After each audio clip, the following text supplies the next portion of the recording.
गांव के किनारे एक छोटा सा घर था जहां आरव और उसकी छोटी बहन सिया अपनी माँ के साथ रहते थे। घर मिट्टी का था, छत टीन की थी और बारिश में अक्सर टपकती थी। लेकिन उस घर में जो सबसे मजबूत चीज थी वो था भाई बहन का प्यार।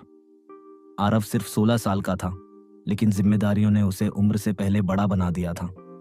उसके पिता का देहांत कई साल पहले हो चुका था। माँ बीमार रहती थी, इसलिए घर की हर जिम्मेदारी अब उसी के कंधों पर थी। सिया, जो सिर्फ 10 साल की थी, अपने भाई को ही अपना पूरा संसार मानती थी। एक दिन सिया ने मासूमियत से पूछा, भैया, क्या हम भी कभी बड़े घर में रहेंगे?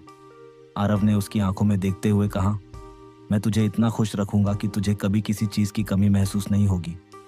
उस दिन से आरव ने ठान लिया, मैं अपनी बहन की जिंदगी बदल कर रहूंगा।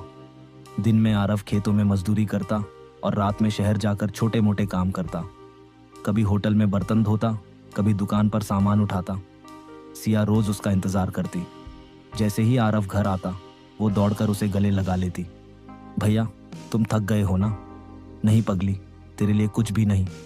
लेकिन सच ये था कि आरव अंदर से टूट रहा था। एक रात जोरदार बारिश हो रही थी, छत से पानी टपक रहा था। माँ की तबीयत अचानक बिगड़ गई। सिया डर गई, भैया, माँ को कुछ हो जाएगा क्या? आरव तुरंत माँ को लेकर अस्पताल भागा, लेकिन डॉक्टर ने कहा, इलाज के लिए पैसे चाहिए, वरना देर हो सकती है। आरव के पास सिर्फ 200 रुपये थे।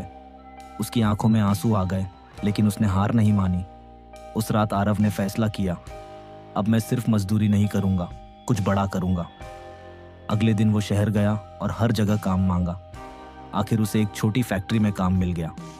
काम कठिन था, लेकिन पैसे थोड़े ज्यादा मिलते थे। पहली तनख्वाह मिलने पर आरव सीधे घर नहीं गया।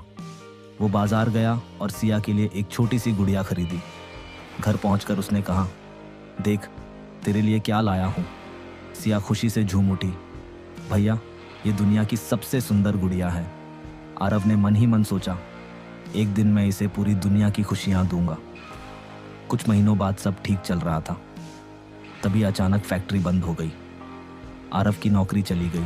घर में फिर से गरीबी और चिंता लौट आई। माँ की दवाइयाँ खत्म होने लगी। सिया ने पहली बार अपने भाई को टूटते हुए देखा। एक दिन सिया ने अपनी गुड़िया उठाई और बोली, भैया, इसे बेच देते हैं, माँ का इलाज हो जाएगा। ये सुनकर आरव की आंखों से आंसू बहने लगे। उसने सिया को गले लगाकर कहा, तू मेरी ताकत है, कमजोरी नहीं। उसी रात आरव को एक दोस्त ने बताया कि शहर में एक बड़ा ठेकेदार काम दे रहा है। आरव ने तुरंत फैसला किया, मैं वहाँ जाऊँगा, चाहे कुछ भी हो जाए। यहाँ से कहानी में बड़ा मोड़ आएगा। आरव की जिंदगी बदलने वाली घटना, सिया की जिंदगी खतरे में। अमीरी और गरीबी के बीच संघर्ष, एक ऐसा राज जो सब कुछ बदल देगा।